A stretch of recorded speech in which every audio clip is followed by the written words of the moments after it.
Hello. Hi. Welcome to The Love of Cinema. This is the Picturehouse podcast. I'm Lucy. Welcome, M. Night. How are Oh, you? thank you for having me. I wanted to say right off the bat that I had my first ever press junket a couple of weeks ago talking to Ishana, your daughter, Oh, for you're The kidding. Watched. She was so warm. She was so kind. I Oh, loved the film, but she just made me feel so comfortable. oh, that's so Um, sweet. she's brilliant. And you now are here to talk about a film showcasing another brilliant daughter, I know. which must be a wonderful part of your job. It is. It's kind of, I think, perhaps a wonderful second chapter here for my career is working with them or, being beside them when they're doing their careers. It's lovely. It gives it more meaning, It's like movie 16 and um, what motivates you to do something at the highest level, and they do that for me now. So, reminding me, like, if they're looking at me, I'm not going to do it the easy way, because they know my belief system inside and out. So they would be able to smell if I did something that was safe, or I wanted you guys to like me, or, I just, the drive went away. They would be able to see that it was fake. That's so wonderful. And I definitely want to get back to that experience of working together. But first of all, just looking at the premise for this film, I feel like this was a trailer that got such an excited response. Mm. Um, Sort of, you set up this scene of this concert, loving dad, Josh Hartnett, and then you make the choice to reveal within the trailer that not only is this entire concert a sting operation looking to catch a serial killer, but Josh Hartnett is that serial killer. What was that decision for you to kind of showcase that from the bat? I think some people maybe would have this association that you want to surprise people. Yeah. What was the decision to go straight in with It surprised me that you guys were surprised that? that the internet. I guess it didn't even occur to me because it's more the premise of the movie. So I guess it's the equivalent of Split, where James walks in and he's in a dress and he says, "I've talked to him. Maybe let me talk to him. He'll let you go." And then you realize, why you're being held by someone with this disorder. That's the premise of the movie. It's also surprising, and I get that. So this was similar to me, like that moment. But I I get it because I understand I'm like titrating the idea that he's the butcher through the movie, but I'm not giving you a lot of information. So that format's kind of really interesting. But that's what makes it delicious. That's why I think I was so happily surprised by the response to the first trailer and the second trailer and how excited everybody got with this premise of a dad who that puts you in his shoes. And it makes sense because that's why I wanted to do it is the point of view of going, oh, I'm with him and I'm rooting for him. That's wicked. Yeah, seeing that alignment from the get go. I'd love to talk about the kind of genesis of this premise Mm. because I do think it's such a fun, exciting premise to go into a film with. I Yeah. know that you did have a real life inspiration of a sting operation. That part kind of came last in the process. It really was a Salika and me talking about it kind of thing, and so it was kind of the pillars were kind of a movie where music was critical to the movie. That the characters are watching all the songs, that Salika would write, and that we'd make an album. So it's a different form of a movie than we're used to. And Purple Rain was kind of our inspiration. Oh, it's a different form. You have musicals where people break out into song. That's not what we're doing here. And you have songs that are used as score, which happens a lot.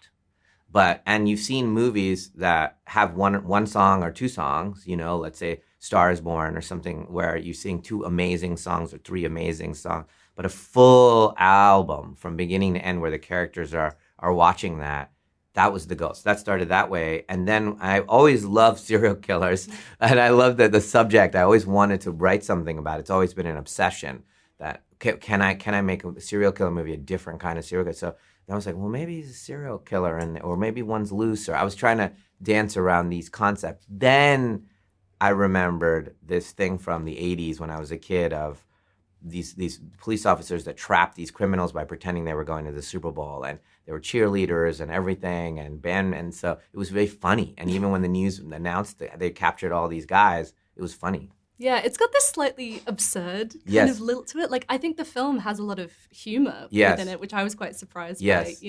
It's obviously Josh Hartnett is giving this incredible performance. How do you think the sort of concert setting for you, particularly the kind of concert that you guys put together, lends itself to this genre, to this psychological thrill? Do you think it is in that tension? it is. It's kind of that it doesn't belong in there. I love doing something scary in the daytime. I like to do, everything is really happy, and then that something goes, you juxtapose it as opposed to it's nighttime, it's dark, you can get to that, but that's really an intensified version of what we're used to. I wanted to kind of go, hey, nothing to worry about. This, it's bright, it's happy, everybody's singing, and then the darkness keeps growing. Yeah. So the concert, how on earth do you go about putting something like this together? I mean, not only are you staging this entire thing, but then you're also shooting it on film. Yes. Can you speak to that experience? What I try to do, I'm going to answer it in an odd way. What the goal is always for me is to do something you could never duplicate again. Both me and the actors and the crew just couldn't do it again if we wanted to. And I can honestly say, sitting here, this is impossible. What we did, it feels like for me, if you asked me to do it again, I'd be like, that's impossible.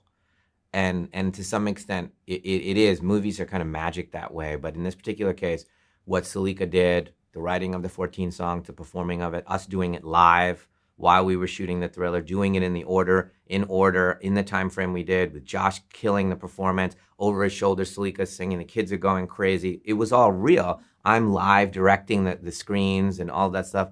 You have to kind of not look down to realize how far the drop is. When I'm like, we're going to put on a real concert, and then Josh and Ari are going to do their scenes, and we're just going to feel all that energy. It's a Herculean task, and again, so much of it, the crew was extraordinary, and Salika was extraordinary. Yeah, I definitely want to ask you about working with Sayambu Tafrom, who we've recently seen with Challenges, just an incredible cinematographer, and does such a good job with this, again, shooting on film. Yes. What made you think he was the right choice for this? What a great question.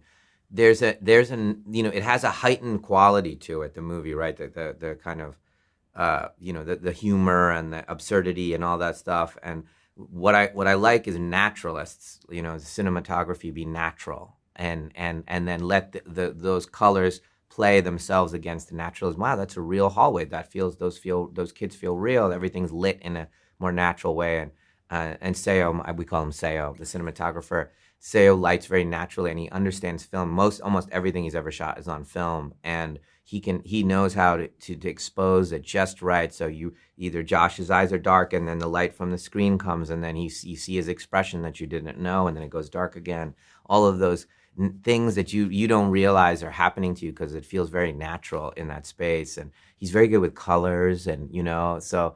It was the boldness of his choices that really drew me to him. Like Call Me by Your Name, that they shot the entire movie with one lens. That tells me how audacious he is, and of course, Luca as well, the director. But that he's comfortable taking huge risks with the naturalism. And I said, well, that would be great.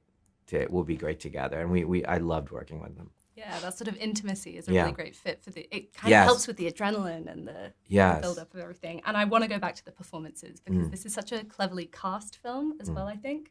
You have Josh Hartnett in this kind of double bill leading role as loving dad Cooper, but then also this character of the butcher, who's kind of revealed to us throughout the film.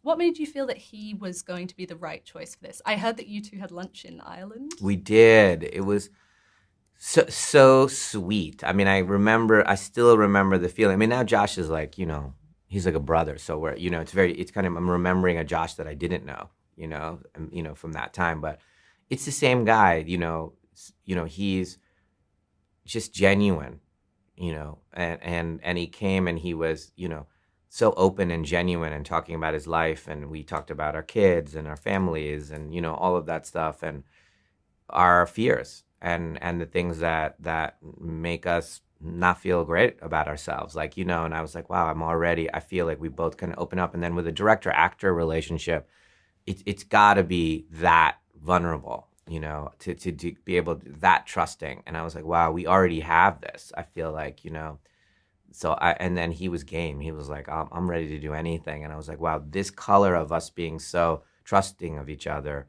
this is going to play out well. And then it played out to a 10, because normally I keep waiting for the other shoe to drop, and meaning, where is the limitation of that?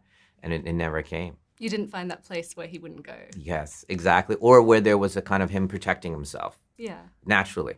Oh, this is too, I can't do that, or I won't do that, or resistance, or, but it wasn't. It was always open, wide. Even like, say we got to a scene that he didn't quite understand or something, and I would talk through it, and he would ask questions, but it was coming from I'm gonna get there, and then we got there, and it would go click, and he goes, I know my in this, and then we would write it down, and we go to the next scene. Yeah. And then obviously there's this very important sort of father-daughter relationship. Ariel Donahue plays Riley. Mm-hmm. Something that I really loved about this film is that her experience of the concert is really important to us. Like, in Yeah. a weird way, her experience at this concert is as important as his. Yes. It's a great thing you're bringing out, because I think, the overt people to think about is obviously Josh, number one, and then second Salika. And so everybody's attention would go to those two characters as the anchoring of the movie. But really, really, the base of the movie is Ari's character, the child, and what her experience is and what her arc is in the movie, and how she's kind of tertiary character that's really hitting what is her reaction to the realization, as that her dad's not, he's acting weird, and her joy, that we fall in love with her is so important to the thriller of this. So it creates a problem for him that, we love them, and that's why we're rooting for them, and he loves her. So how do I get out of here without her finding out? And this is the most important day of her life. She's Yes. seeing Lady Raven. Yes. So we have to talk about Salika, who Yeah. obviously is the pop star, plays a major role within the film, but then also has this huge creative presence off screen as well. Yes. She not only wrote and performed all the music, but Yes. I believe scored the film as well.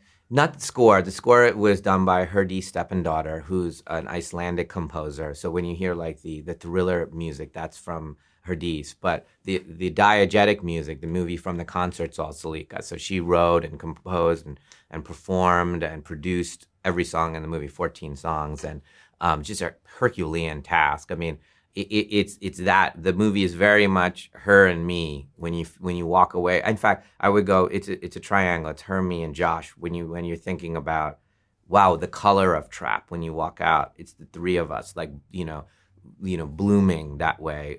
How we feel about this subject.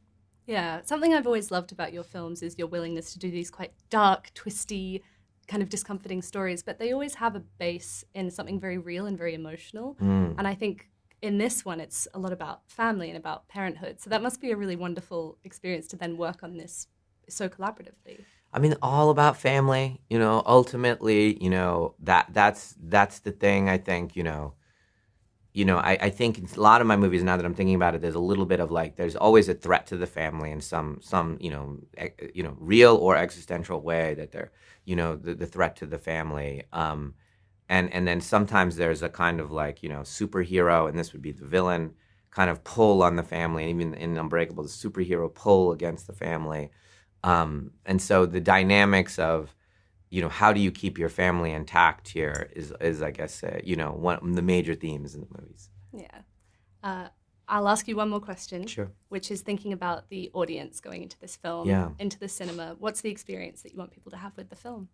It's such a joyous, the intention has been for it to be a very joyous experience. Like you are laughing and, enjoying a concert, that you're like really enjoying a full concert, and the buoyancy of a thriller. And then it gets to a shocking stuff, and it's a roller coaster. But it's very entertaining, and to see it with others is not meant to see alone. It's meant as big a group as you can have. We've shown the movie now a bunch of times, and I keep telling these guys, we should just record it, how everybody's, reacting. It's so fun. We had 1,000 people watch it in New York for the first time, and the place was like screaming and applauding. It was so fun because they got caught up in the kind of, it feels like an extension of the concert, the people in the room, which is the kind of beautiful kind of mix of the in-person experience. We'll have to do sing-along screenings someday. Yes, exactly. Thank you so much for talking to us today. Thank you.